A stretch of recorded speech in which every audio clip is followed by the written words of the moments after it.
السلام علیکم کتونکو بخیر علی او ستړي مشه کتونکو سره یو ډیر افسوسناک خبر شریکوم کتونکو پرون په یونان کې یو حادثه شوې ده په جزیره کریټ کې یو کشته وختې ده چې پکې سونه کسان ډوب شوي دي لاپته شوي دي او دینه علاوه څه پکې مړه شوي هم دي په هغه کې تقریبا پاکستانیان څومره وو پاکستانیان تقریبا چې واپس رایاد شوي دي یا ریسکیو کړي دي 47 کسان پکې خالي واپس ریسکیو شوي دي دین علاوه یو کس چې کوم مړ شوی دی هغه هم پاکستاني شناخت من شوی دین علاوه سونه کسان اوس هم لاپته دي پرون داسې واقعه شوې وه پاکستان نه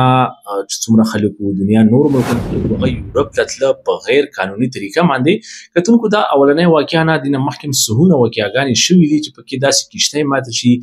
زه حیران دې ته یم چې دا ماته چې څومره د دا پری پلینینګ کیسې چې کله هم وګورې په دغه یونان کې په داسې نورو مختلفو ممالکو کې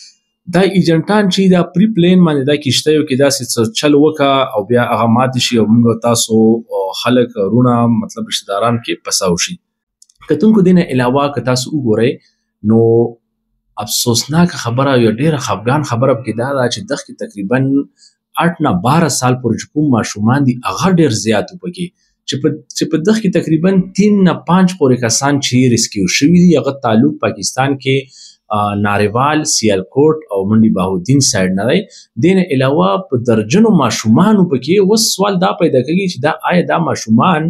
خپل مور پلار سره کې واته پلار سره کې واته کنا دا اغوا کې د ایجنټانو په څه طریقه باندې الې بوله نو دیم دا یو ډیر زیات لوی کوېسچن دی دا مطلب موږ حکومت لپاره چې دا به دغه لپاره دین علاوه د کوم واقعیت شوی په دې باندې پاکستان حکومت ډیر سخت اکشن اخیستی او بیګانه یعنی پرون نه په غوړ ملک هغه ایجنټانو خلاف کاروایی چالو ده چې کوم ایجنټان غیر قانوني کارونه کا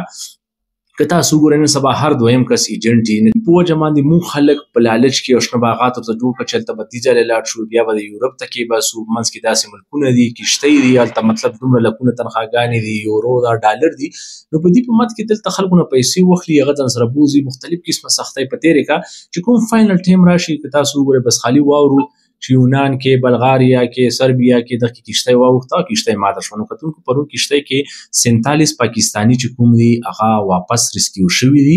یونان چې کوم حکومت ته هغه اپریشن وکړه مطلب واپس کسان ریسکیو کړو یو کس پکې هلاکت مطلب شوی پاکستاني دي نه علاوه ماشومان هم کې بچ شوي خو وز هم سونه کسان لاپته شوي مطلب دا چې بس سمندر کې لاپته شو خو بس کیسه دا ختمه شوه دینه علاوه د تاسو ته ما شاته سکرین باندې نمبر ښکاري دا امغه یونان چې کومه